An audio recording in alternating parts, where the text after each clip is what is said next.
They thought I was worthless, just a bargaining chip to settle a gambling debt. My own sisters, my own blood, signed the contract that handed me over to our sworn enemies, the Iron Claw Pack. They smiled as they watched me dragged away, convinced they had secured their inheritance and silenced the family disgrace. But they made one fatal miscalculation. They didn't check the bloodlines, and they certainly didn't know that the man they sold me to was merely the gatekeeper for someone else. Someone far more dangerous. They sold me for pennies, never realizing they had just auctioned off the Alpha King's fated mate. The rain in Seattle didn't wash things clean, it just made the grime slicker. It was a Tuesday evening when the Hart family finally decided that Serafina was worth more absent than present. The Hart estate, a sprawling Victorian relic in the damp hills of Oakhaven, smelled of old money that had gone sour. Inside the drawing room, the air was thick with the scent of stale Pinot Grigio and panic. Beatrice Hart, the eldest, paced the Persian rug, her heels clicking a nervous staccato. Caroline, the middle sister, sat on the velvet chaise, aggressively filing a nail that was already perfect. "He's not going to wait another week, Bea," Caroline said, not looking up. "Silas Vane isn't the type of man who accepts IOUs. He breaks legs, or he burns houses down with people inside them." Serafina stood in the corner, invisible as always. She was the youngest, the anomaly. While Beatrice and Caroline had the golden hair and the sharp, predatory eyes of their father, Serafina was dark-haired, pale, and quiet. In a family of wolves who prided themselves on social climbing and ferocity, Serafina was the runt. A mama-level defect. Their father had called her before he drank himself into an early grave, leaving the sisters with a crumbling empire and a mountain of gambling debts. "We have no liquid assets left," Beatrice hissed, stopping to pour herself another glass of wine. Her hand shook. "The trust is frozen until the investigation clears. If Vane comes for the debt tonight, we lose the estate. Then give him the one asset we haven't liquidated," Caroline said, finally looking up. Her eyes drifted to the corner, to Serafina. Serafina stiffened. She wore a faded grey hoodie 2 sizes too big, meant to hide her frame. "I'm not an asset, Caroline. You're a mouth to feed," Beatrice snapped, turning a sharp gaze on her younger sister. "And a liability. You haven't shifted. You're 22 years old, Serafina. No wolf, no scent. Just human baggage." It was the family secret. Serafina had never shifted. In their society, where hierarchy was dictated by the power of the wolf, she was less than nothing. A servant in her own home. "Silas Vane needs breeders," Caroline said cold-bloodedly. "The Iron Claw Pack has high mortality rates. He's been looking for unparalleled bloodlines to mix in. We are Harts. Even if you're a defect, you carry the genetic markers. You want to sell me?" Serafina's voice was barely a whisper, but it carried a tremor of genuine terror. Silas Vane was a butcher. The Iron Claw Pack ran the docks and the underground fighting rings. They were brutal, industrial wolves who viewed pack members as employees and women as currency. "It's not a sale, darling," Beatrice said, her voice suddenly dripping with fake sweetness. She walked over, smoothing Serafina's messy hair. "It's a marriage arrangement. It clears the debt. It saves the house. And frankly, it gives you a purpose." "I won't go," Serafina said, backing away until she hit the cold oak wainscoting. "You don't have a choice," Caroline said, standing up. She pulled a folded document from her purse. It was thick, heavy legal paper. "We signed the transfer of guardianship an hour ago. Vane's enforcers are already at the gate." As if on cue, the heavy iron knocker on the front door slammed against the wood. The sound echoed like a gunshot through the empty house. Serafina looked between her sisters. There was no remorse in their eyes, only calculation. They were wolves in every sense, predatory, survivalist, and utterly lacking in humanity. "Don't worry," Beatrice whispered, gripping Serafina's arm with bruising force to keep her from bolting. "You'll probably just be a domestic servant. Vane won't waste his time bedding a defect." The front door opened. The wind blew in, cold and biting, carrying the scent of wet asphalt, motor oil, and aggressive male pheromones. 3 men stood in the doorway. They wore dark tactical gear, not suits. The man in front was huge, his neck covered in tattoos of barbed wire. "We're here for the girl," the man grunted. and the debt is cleared. Beatrice shoved Serafina forward. She's all yours, gentlemen. No returns. Serafina didn't scream. She had learned long ago that screaming in this house only invited punishment. She locked eyes with Beatrice, her dark eyes burning with a sudden cold fire that made the older sister flinch for a fraction of a second. You will regret this, Serafina said, a voice low and steady. Caroline laughed, pouring more wine. Honey, the only thing we regret is not doing it sooner. Bye-bye, sir. The enforcer grabbed Serafina's wrist. He didn't use handcuffs. His grip was iron. He dragged her out into the relentless Seattle rain towards a convoy of black SUVs idling in the driveway. As the heavy door of the vehicle slammed shut, sealing her in darkness, Serafina didn't cry. She focused on her breathing. In, out. She wasn't a defect. She knew something her sisters didn't. She felt things they couldn't. She felt the electricity in the air before a storm. She felt the moods of others like a physical weight. And right now, as the car sped away toward the industrial district, she didn't feel death. She felt pull, a magnetic, terrifying pull toward the center of the city, toward destiny. The Iron Claw pack didn't live in mansions. They occupied the foundry, a converted steel mill in the gritty industrial sector of the city. The architecture was all exposed, brick, rusted beams, and high-tech security fences. It looked less like a home and more like a fortress preparing for war. Serafina was marched through the main hangar. It was deafeningly loud shouting men, the clang of metal, the roar of motorcycles. The air smelled of grease and testosterone. Dozens of eyes followed her, hungry eyes, cruel eyes. She kept her head down, pulling the oversized hoodie tighter. They brought her to the top floor, to an office with glass walls overlooking the chaotic floor below. Silas Fane sat behind a desk made of a salvaged airplane wing. He was a handsome man in a terrifying way, sharp features, slicked back blonde hair, and a suit that cost more than Serafina's life was apparently worth. He was cleaning a handgun with a white cloth. So, Vane said, not looking up. The heart defect. The enforcer shoved Serafina into a chair. Delivery complete, Alpha. Vane looked up. His eyes were pale blue, almost colorless. He sniffed the air, a look of confusion crossing his face. Strange, he muttered. You smell like nothing. No wolf. No scent mocker. Just rain and fear. My sister said I was useless, Serafina said, finding her voice. They were right. You wasted your money, Vane laughed, a dry, barking sound. I didn't buy you for your wolf, sweetheart. I bought you because your father owed me $3 million and your sisters are desperate social climbers who needed to offload a burden. Your collateral, nothing more. He stood up and walked around the desk. He circled her, inspecting her like livestock. However, Vane mused, you are a heart. That bloodline has history. Maybe I'll breed you to one of my lieutenants. See if the recessive genes pop. Serafina's stomach turned, but she bit her tongue. Suddenly, the intercom on Vane's desk buzzed. Alpha, we have a situation at the North Gate. Vane sighed, irritated. I'm busy. Handle it. We can't, sir. The voice on the intercom sounded shaky. It's a delegation. From the Sovereign. The room went dead silent. Even Vane froze. The Sovereign? The ruling body of all werewolf packs in the Western Hemisphere. They were myths to most, enforcers of the ancient laws. And at the head of the Sovereign was the Alpha King, a figure who rarely left his citadel in the mountains. What do they want? Vane snapped, reaching for his jacket. They claim we have contraband. They're demanding an inspection. Sir, he is with them. Vane paled. Who? Lucian Blackwood. Vane cursed loudly. He grabbed Serafina by the arm, holding her up. Get her out of here. Put her in the holding cells in the basement. If Blackwood is here, I don't want him seeing I'm trafficking noble families' daughters, even the defects. It looks messy. Wait, Serafina struggled. Who is Lucian Blackwood? The Alpha King, you stupid girl, Vane hissed, shoving her toward the enforcer. Hide her, deep. If she makes a sound, slit her throat. Serafina was dragged out the back exit, down a flight of concrete stairs that smelled of mold and bleach. Her heart hammered against her ribs. The Alpha King was here?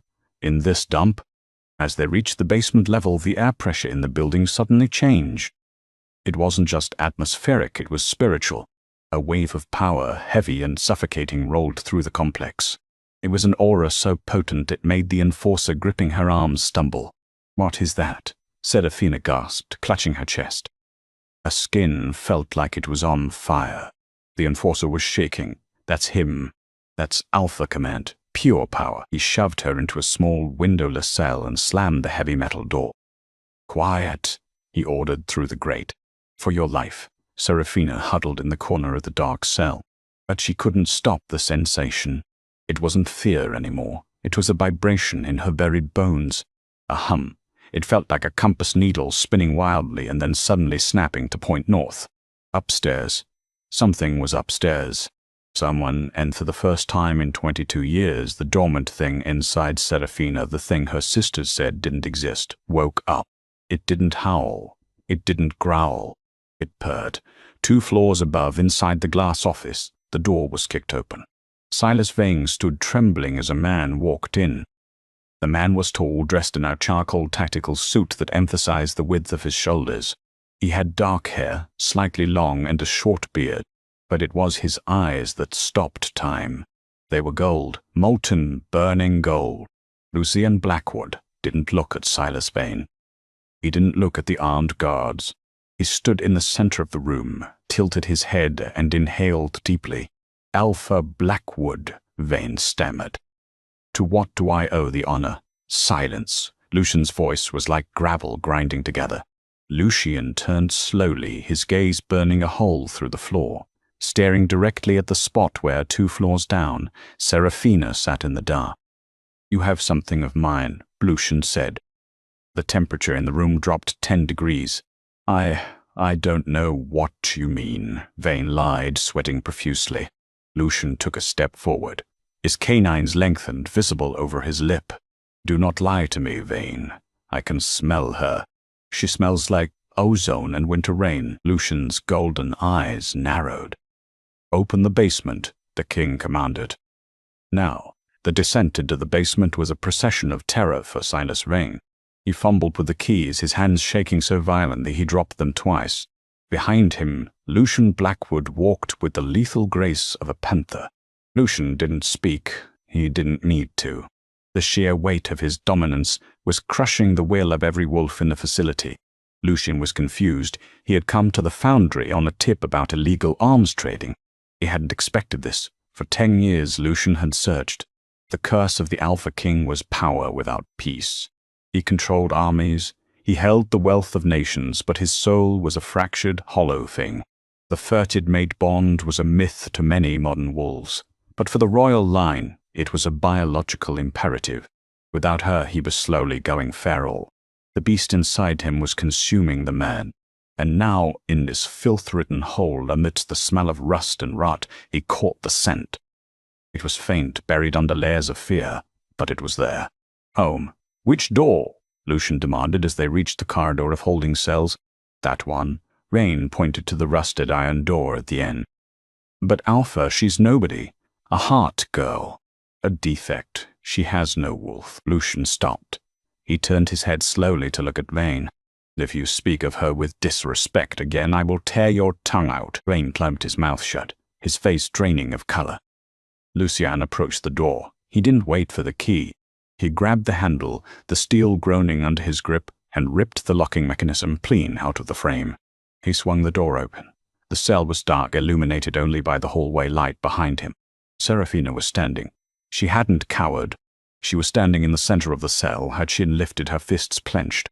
She looked small, frail in the oversized hoodie, but her eyes, dark, intelligent, and fierce, locked onto his. The moment their eyes met, the world tilted. For Serafina, the pain of the last 20 years vanished. The cold dampness of the cell vanished. All she saw was him, the gold. The heat radiating off him was a physical caress. Lucian stepped into the cell. The air crackled.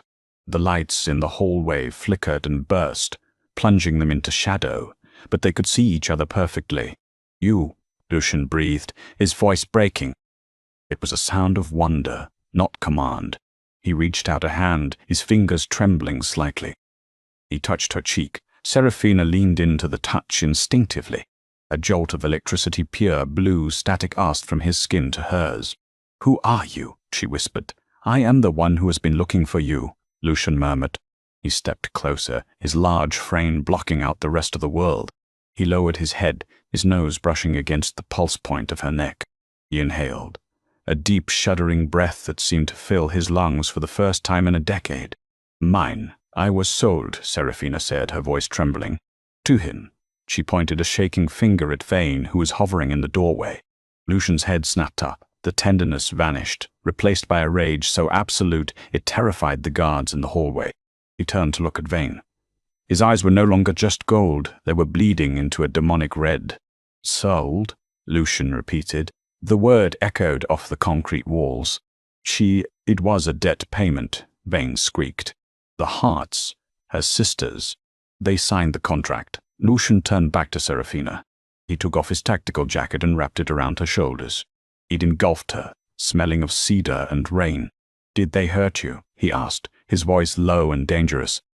"My sisters?" "Yes. For years," Serafina said, the truth spilling out. "Vane, you just threatened to breed me." The growl that ripped from Lucian's chest shattered the remaining light bulbs in the corridor. He moved faster than human sight.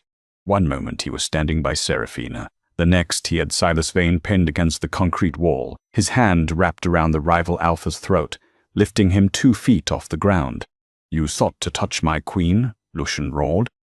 "I didn't know," Vane choked, clawing at Lucian's hand. "I swear, she has no scent. She's a defect." "She is not a defect." Lucian slammed Vane against the wall again, cracking the concrete. "She is the Prima, the Alpha of Alphas. Her wolf isn't missing, you fool. It is too powerful for common trash like you to sense." Lucian dropped Vane, who collapsed, gasping for air. "This pack is now under my direct supervision," Lucian announced to the terrified guards. "If Vane tries to leave, kill him." He turned back to Serafina. He offered her his hand. It was a gentleman's gesture, a stark contrast to the violence he had just displayed. "Come with me, Serafina," he said softly. "Where?" she asked. "To handle your family," Lucian said, a dark promise in his smile. "We are going to Oakhaven. I believe there is a contract we need to discuss with your sisters." The convoy that left the foundry was vastly different from the one that had arrived. Serafina wasn't stuffed in the back of a cramped SUV this time. She was seated in the plush leather interior of a reinforced Mercedes Maybach, the kind of vehicle that cost more than the entire Hart estate. The outside world was a blur of rain-streaked city lights, but inside the cabin the atmosphere was thick enough to choke on. It was silence, save for the rhythmic hum of the engine and the drumming of rain on the armored roof. Serafina sat rigidly against the door, as far away from Lucian Blackwood as the spacious backseat allowed. She was still wearing his oversized tactical jacket. It smelled overwhelmingly of him, a deep forest scent mixed with something metallic and dangerous, like ozone before a lightning strike. That scent was wreaking havoc on her senses. Every time she inhaled, a strange, warm vibration started in her chest, counteracting the deep-seated terror that had defined her life for years. Lucian watched her. He didn't try to hide it. His golden eyes, now simmered down from their demonic red, followed her every micro-movement. He saw the way her hands trembled in her lap, the way her breath hitched whenever the car went over a bump. He saw the faint shadow of an old bruise on her forearm, peeking out from the rolled-up sleeve of his jacket. A low growl rumbled in his chest, involuntary and deep. Serafina flinched violently, pressing herself harder against the car door. "Apologies," Lucian said immediately, his voice rough. He held up his hands, palms open, in a placating gesture. "I am not angry with you, Serafina. I am angry for you. There is a difference." Serafina looked at him, really looked at him, for the first time since the basement. He was terrifyingly beautiful. His features were harsh, carved from granite, but his eyes held a depth of ancient sadness that confused her. He was the Alpha King, the boogeyman werewolf parents told their children about to make them behave. He was supposed to be a monster. "Why?" she asked, her voice hoarse. "Why did you stop him? Vane said I was defects." "I have no wolf. I'm worthless to an Alpha." Lucian's jaw tightened. He reached into a console between them and pulled out a bottle of water. He cracked the seal a sharp sound in the quiet car and offered it to her. She hesitated, then took it with shaking fingers. "Your sisters," Lucian began, choosing his words with uncharacteristic care, "are ignorant. And Silas Vane is a blunt instrument incapable of understanding nuance." He leaned back, steepling his fingers. "In our world, Seraphina, power usually manifests early.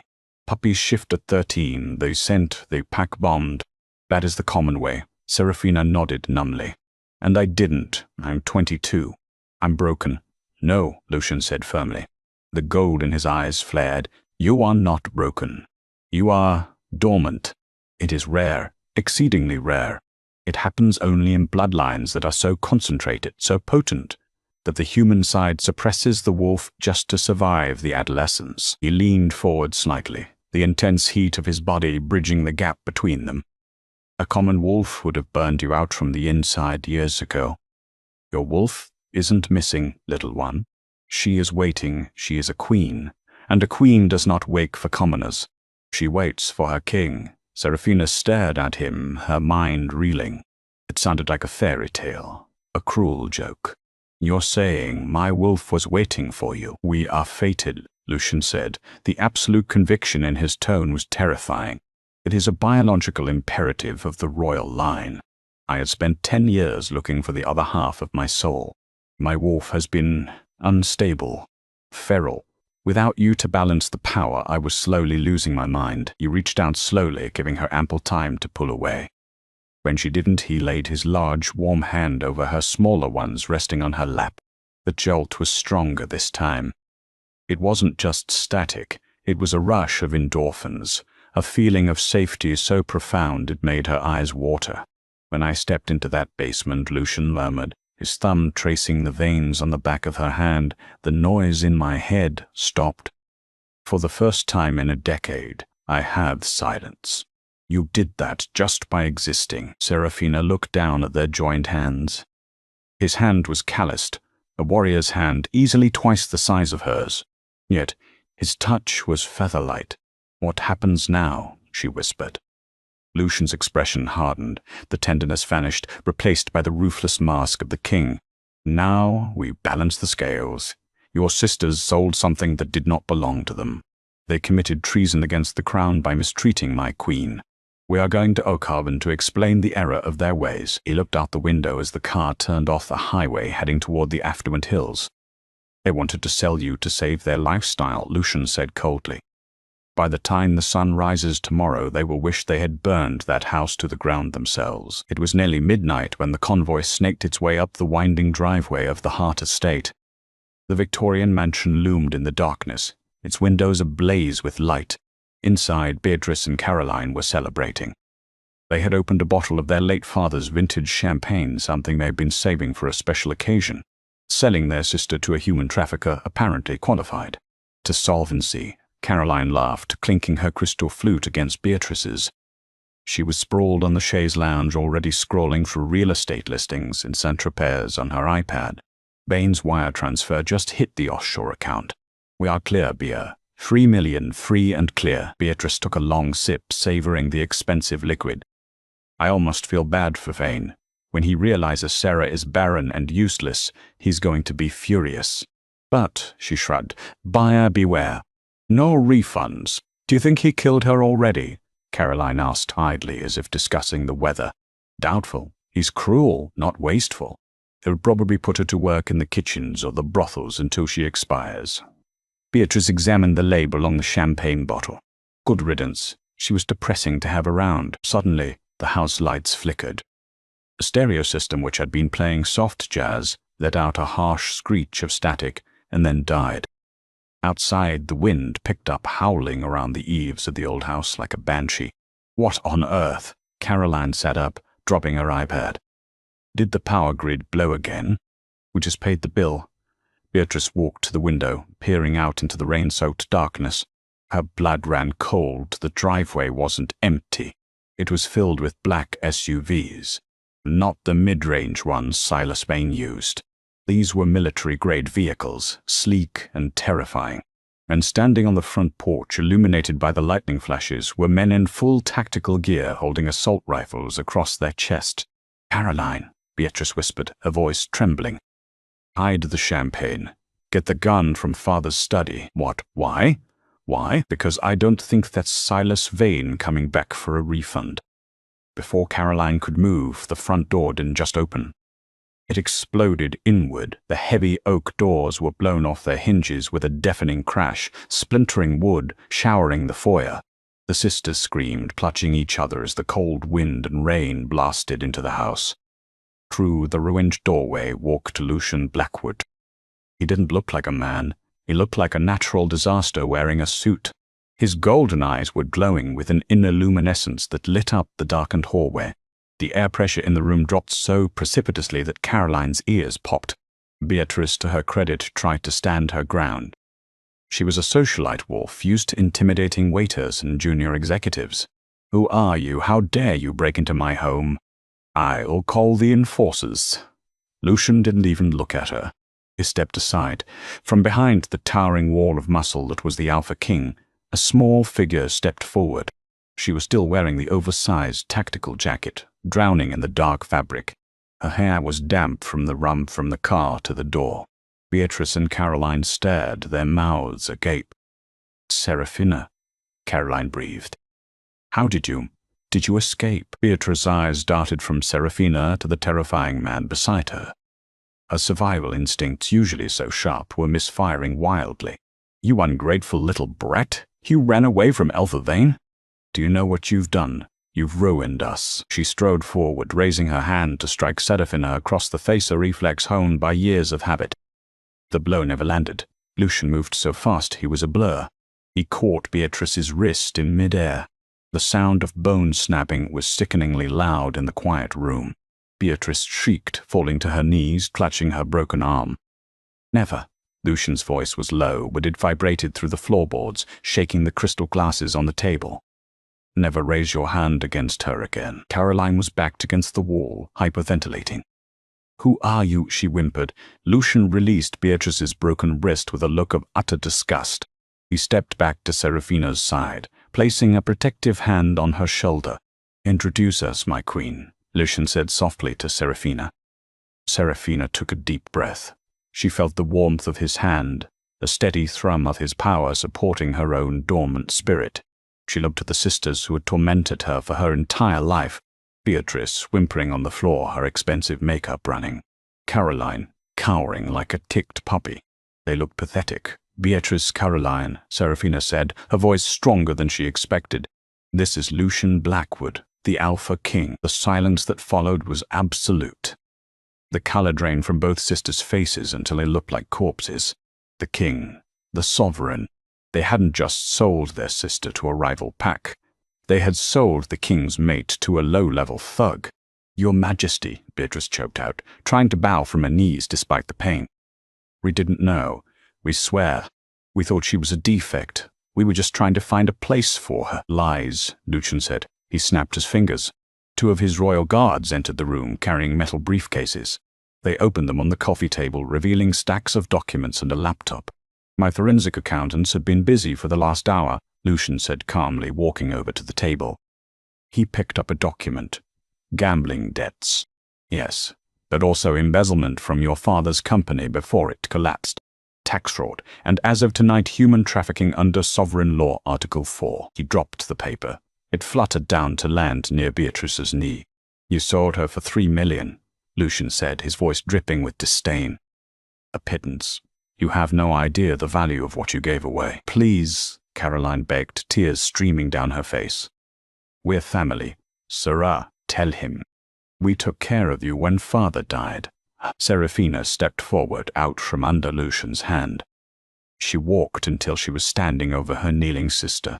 "You made me sleep in the attic," Serafina said quietly. "You made me eat your leftovers. You called me a defect every single day since I was 13.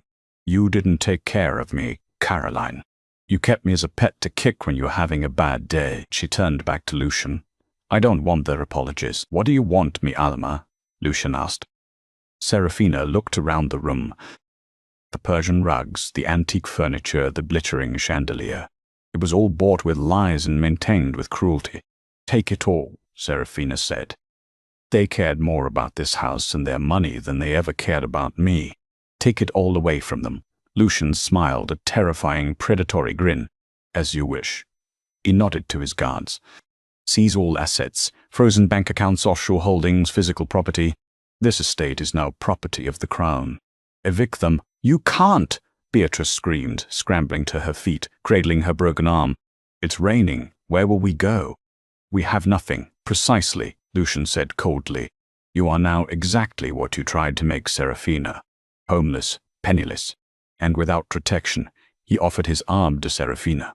"Shall we go, my love? The air in here is stale." Serafina took his arm as they walked toward the ruined doorway, leaving her shrieking sisters behind to face the royal guards. She felt a strange sensation in her chest. It was a fluttering deep behind her ribs, a warmth, and for the first time in her life, deep inside her soul, something answered back, a faint golden spark of a growl. Her wolf was waking up. The royal citadel, known as the Obsidian Spire, sat atop the highest peak of the Blackwood territory. It was a fortress of dark stone and glass, piercing the clouds. To Serafina, who had spent her life in the damp shadows of the Hart estate, it looked like a castle from a storybook or a prison for a god. They arrived by helicopter, the chop of the blades cutting through the mountain silence. Lucian had refused to let her out of his sight since they left her sisters screaming in the rain. He held her hand during the flight, his thumb rubbing rhythmic circles on her palm, grounding her every time anxiety threatened to close her throat. When they landed, the reception was overwhelming. Rows of guards bowed. Servants in livery waited with heads lowered. But Lucian ignored the pomp. He swept Serafina into his arms, carrying her bridal style through the massive double doors, growling at anyone who stepped too close. "I can walk, Lucian," she whispered, burying her face in his neck to hide from the staring eyes of the household staff. "You are exhausted," he rumbled, his chest vibrating against her. "And until the royal physician cures you, your feet do not touch the ground." He carried her not to a guest room, but to the master suite, a cavernous room dominated by a bed large enough for 5 people, a fireplace that could roast an ox, and a wall of windows overlooking the snowy peaks. "Rest," he commanded gently, depositing her on the silk sheets. "Dr. Valerius is on his way." Dr. Valerius was an ancient wolf, his hair white as the snow outside, his eyes sharp and kind. He arrived with a nurse and a mobile diagnostic kit. Lucian paced the room like a caged tiger, while the doctor worked, drawing blood, checking reflexes, and shining lights into Serafina's eyes. Serafina flinched when the needle pricked her arm. Lucian stopped pacing instantly, a low snarl escaping him. "Easy, my king," Dr. Valerius said calmly. "I cannot heal what I cannot diagnose." The doctor ran the blood sample through a portable centrifuge. The machine whirred for a minute that felt like an hour. When it beeped, the doctor looked at the results on his tablet. He frowned. He cleaned his glasses and looked again. Then his face went pale. "Your Majesty," Valerius said, his voice grave, "you said the Lady Serafina never shifted, that she was diagnosed as a gamma-level defect." "That is what the Hearts claimed," Lucian said, stepping closer to the bed. "Why?" "Because physically she is perfect," Valerius said. "Her bone density, her muscle fibers. She is an alpha, high tier, maybe even royal tier." "Then why hasn't she shifted?" Serafina asked, her voice trembling. "Why can't I smell the pack? Why am I empty?" Valerius turned the tablet toward Lucian. "Look at the toxicity report. Specifically, the levels of Aconitum napellus, wolfsbane," Lucian whispered. The temperature in the room plummeted. Frost began to creep across the window pane nearest to him. "Synthetic wolfsbane," Valerius corrected. "It's a suppressant, highly illegal. It's used in maximum security prisons to keep violent feral wolves from shifting. But this isn't a one-time dose. The build-up in her marrow suggests she has been ingesting it for at least a decade." Serafina felt the room spin. "Ingesting it? How?" "It would have to be daily," Valerius explained gently. "In food or water. Small doses. Just enough to keep the wolf in a coma, but not enough to kill the human host." It creates the illusion of a defect. Lucian's roar shook the foundation of the spire. It wasn't human. It was the sound of a monster whose soul had been ripped open. They poisoned her, Lucian said, his voice sounding like grinding tectonic plates. Our own family. They poisoned her for 10 years. Why? Serafina cried, tears streaming down her face. Why would they do that? Inheritance, Lucian said, the realization hitting him with cold clarity. He turned to her, his golden eyes burning with a terrifying mix of love and murder. If you were an Alpha, Serafina, you would have inherited the estate, the title, the money. The eldest child only inherits if the youngest siblings are lower ranked. By suppressing your wolf, Beatrice and Caroline and likely your parents before them ensured they stayed in power. Serafina covered her mouth, a sob racking her body. Her entire life, the shame, the defect label, the servitude, it was all a lie. They hadn't just neglected her, they had actively chemically castrated her soul every single day. Dr. Valerius, Lucian said, his voice devoid of emotion, which was far scarier than the shouting. Flush it out of her system. Now, it will be painful, sire, Valerius warned. When the suppressant leaves, 10 years of growth will happen in a few hours. The shift, it might kill her. It won't, Lucian said, walking to the bed. He sat down and pulled Serafina into his lap, wrapping his massive arms around her. Because I will be right here. I will anchor her. He looked into her eyes. You are going to hurt, my love. But then you are going to rise.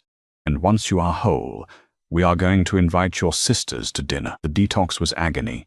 For 6 hours, Serafina burned. It felt like her blood was boiling, like her bones were breaking and knitting themselves back together. She screamed until her voice gave out. Through it all, Lucian never let go. He fed her ice chips. He wiped the sweat from her forehead.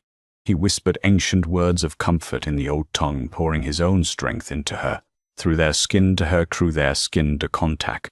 By dawn, the fever broke. Serafina opened her eyes. The world looked different. The colors in the room were sharper. She could see the dusk motes dancing in the shaft of sunlight. She could hear the heartbeat of the guard standing outside the heavy oak door. And the smell, oh, the smell. She smelled pine and snow and musk. She smelled power. She looked at Lucian, who was dozing in the chair beside the bed, his hand still gripping hers. He smelled like home, like the other half of herself. Lucian, she whispered, his eyes snapped open. Instant alertness. Serafina, I'm here, she said. And then a low, rumbling sound came from her own chest. A purr. And she is here, too. Lucian smiled, and it was the most beautiful thing she had ever seen. Good. Because the council has convened, and your sisters have been brought to the Great Hall. The Great Hall of the Obsidian Spire was a cavernous testament to the brutality and grandeur of the werewolf ancient history. Carved directly into the living rock of the mountain, the walls soared 50 feet high, adorned with the tattered battle standards of conquered enemies and the iron shields of the Blackwood lineage. Torches flickered in iron sconces, casting long dancing shadows that seemed to whisper of judgment and blood. The atmosphere in the hall was suffocating. The air was thin, cold, and electric with tension. The Council of 12, the supreme judicial body of the sovereign, sat on a raised dais in a semicircle. These were the oldest, most terrifying alphas from the Allied territories, men and women who had seen centuries of war. They sat in heavy stone chairs, their faces impassive, their eyes hard as flint. In the center of the sunken stone floor, 3 figures knelt in the dirt. Beatrice and Caroline Hart were unrecognizable from the polished socialites who had sipped vintage wine in Oakhaven just 48 hours prior. Their designer clothes were torn and stained with the mud of the holding cells. Their hair, usually lacquered into perfection, hung in greasy, matted strings around their pale faces. They were shivering violently, the biting cold of the mountain fortress seeping into their bones. Beside them, Silas Vane looked even worse. The once arrogant alpha of the Iron Claw was slumped forward, nursing a broken nose and several fractured ribs, his hands shackled behind his back with heavy silver-infused cuffs that burned the skin on contact. "This is a mistake," Beatrice hissed, her voice cracking with hysteria. She tried to stand, but a guard struck the back of her knees with a spear shaft, sending her sprawling back into the dust. We are highborn. You cannot treat us like criminals. We have rights. We demand to speak to the king, Caroline sobbed, clutching her sister's arm. We didn't know. We thought we were helping her. Silence. A command came from the center of the dais. High Elder Thomas, a wolf whose skin looked like weathered leather and whose eyes were milky white with age, slammed the butt of his iron staff against the stone floor. A sound cracked through the hall like a gunshot, instantly silencing the sisters' wailing. You are not here to negotiate, the High Elder rumbled, his voice scraping like gravel. You are here to answer for crimes against the blood. The king approaches. The massive double doors at the far end of the hall groaned open, the heavy iron hinges protesting the movement. A herald, dressed in the black and gold livery of House Blackwood, stepped forward and blew a single, mournful note on a horn. All rise for the sovereign King Lucian Blackwood, the herald's voice echoed off the vaulted ceiling. And for his mate, the Lady Seraphina, a ripple of shock went through the assembled council members. They had heard the rumors of coarse whispers that the king had found his fated mate in a slum, sold by her own kin. But seeing was believing. Lucian walked in first, and the sheer force of his presence sucked the oxygen out of the room. He wore his formal regalia, a tunic of charcoal wool with silver fastenings, heavy combat boots, and a cloak of midnight blue velvet lined with grey fur. On his brow sat the sovereign crown, a simple band of jagged iron that looked more like a weapon than jewelry. His face was a mask of cold, controlled fury, his golden eyes burning with a light that made the guards avert their gaze. But it was the woman beside him who stole the breath from the room. Seraphina did not look like a victim. Lucian had clothed her in the colors of his house, a gown of shimmering silver silk that flowed around her like liquid moonlight. The bodice was armored in delicate platinum scales, and a high collar framed her neck. Her dark hair had been brushed until it shone like obsidian, cascading down her back in loose waves. She walked not behind Lucian but beside him, her hand resting lightly on his forearm. Her chin was lifted, her dark eyes scanning the room with a calm, terrifying assessment. Beatrice gasped, her hands flying to her mouth. Sirrah, Lucian led Seraphina up the steps of the dais, but he did not sit on the massive throne carved from black volcanic glass. Instead, he turned, positioning Seraphina in front of him, presenting her to the council and the prisoners below. He stood at her shoulder, a silent, lethal guardian. You stand accused, Lucian's voice boomed, deep and resonant, of high treason.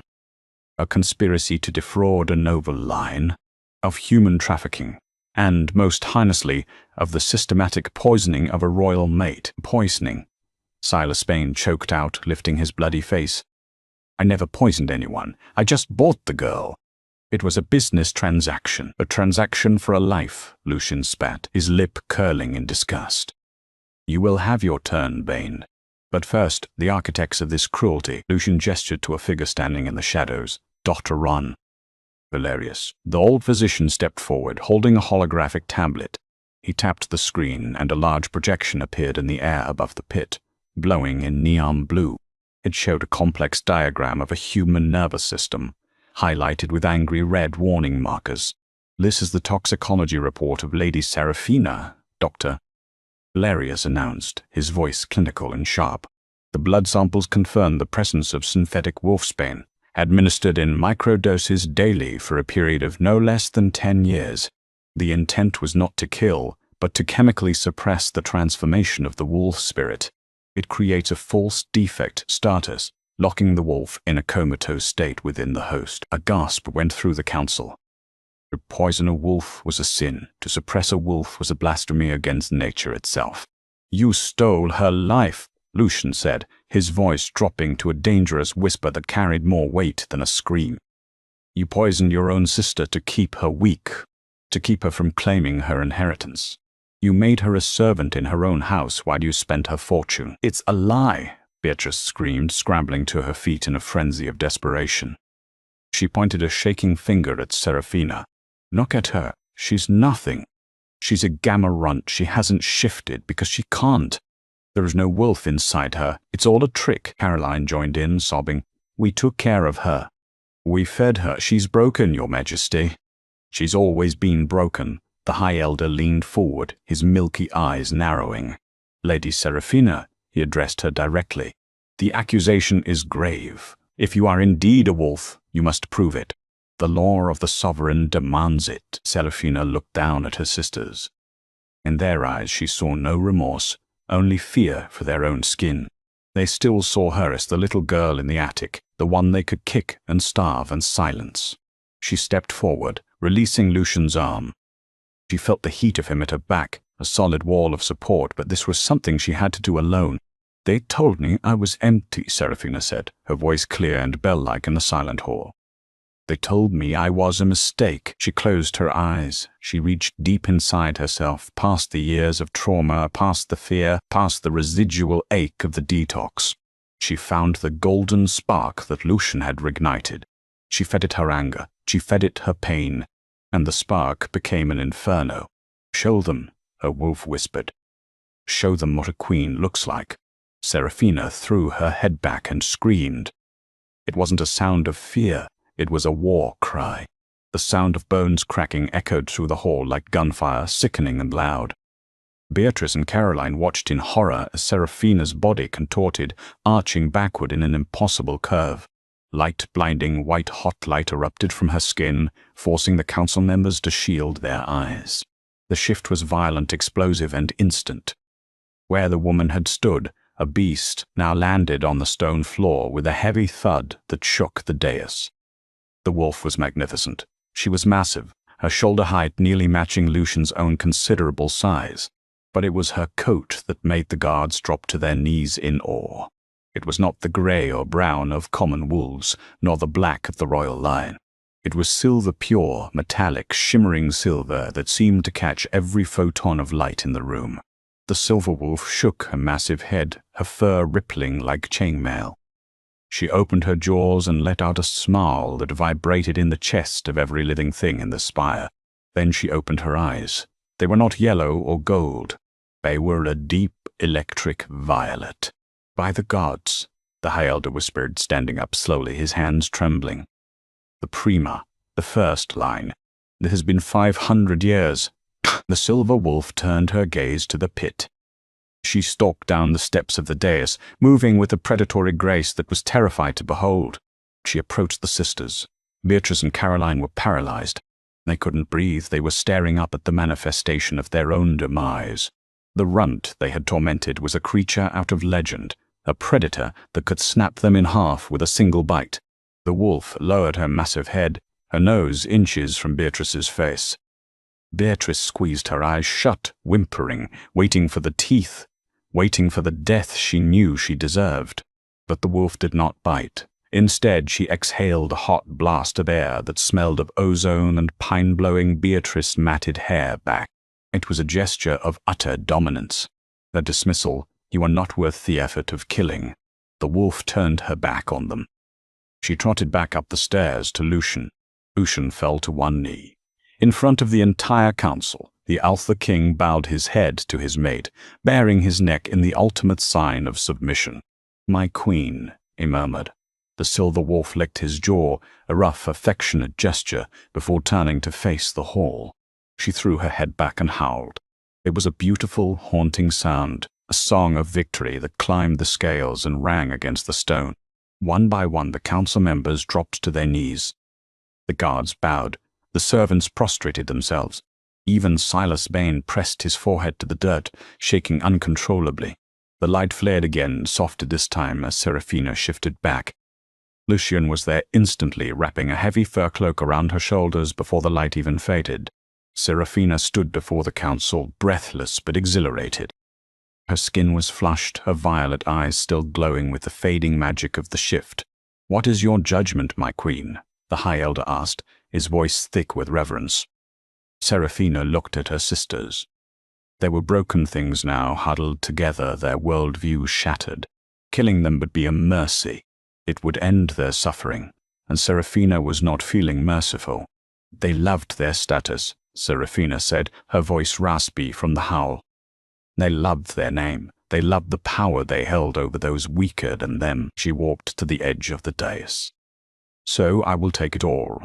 "Execution?" Lucian asked softly, his hand on the hilt of his sword. "No," Serafina said. "Martyrdom is too good for them." Strip them of the hard name, seize the estate and all assets. They are to be branded as Omegas, the lowest of the low. She pointed at the trembling sisters. Send them to the industrial sector. They will work in the sulfur mines and the laundries. They will live on minimum rations. They will sleep in the barracks. They will serve the very people they used to sneer at. Let them learn what it means to be powerless. And if they try to use their bloodline to gain favor, the High Elder asked. If they speak the name Heart, Seraphina said coldly, remove their tongues. Beatrice screamed the raw sound of despair as the guards hauled them out. Sira, please. We're your sisters. Seraphina didn't even blink. I have no sisters. Take them away. As the guards dragged the wailing women out of the hall, followed by a silent, defeated Silas Vane, who knew his exile would likely end in a ditch within the week, a heavy silence fell over the room. Lucian took Seraphina's hand. He led her not just to the dais, but to the throne itself. He sat on the wide stone seat and pulled her down into his lap, ignoring the gasps of the traditionalists. He looked out at his council, his arm draped protectively around Seraphina's waist, his golden eyes daring anyone to object. The king has found his balance, Lucian declared, his voice ringing with finality. The north is strong. Seraphina leaned her head against Lucian's chest, listening to the steady, powerful beat of his heart. She looked at her hand, resting on his. No longer shaking, no longer weak. She looked out at the bowing wolves, then up at her mate. A small, secret smile played on her lips. We have a lot of work to do, she whispered to him. Lucian kissed her forehead, the bond between them humming like a live wire. We have forever, Mjalma, and for the first time in her life, Seraphina didn't just survive. She ruled, and that is the story of Seraphina and the Alpha King. From a souled defect to the Queen of the Wolves, proving that true power can be suppressed, but never extinguished. What did you think of the sisters' punishment? Was the laundry duty enough justice, or did they deserve worse? Let me know in the comments below. If you enjoyed this story of revenge, romance, and twists, please smash that like button. It really helps the channel. Don't forget to subscribe and hit the bell icon so you never miss the next episode of Moonlight Tales. Thanks for watching, and see you in the next story.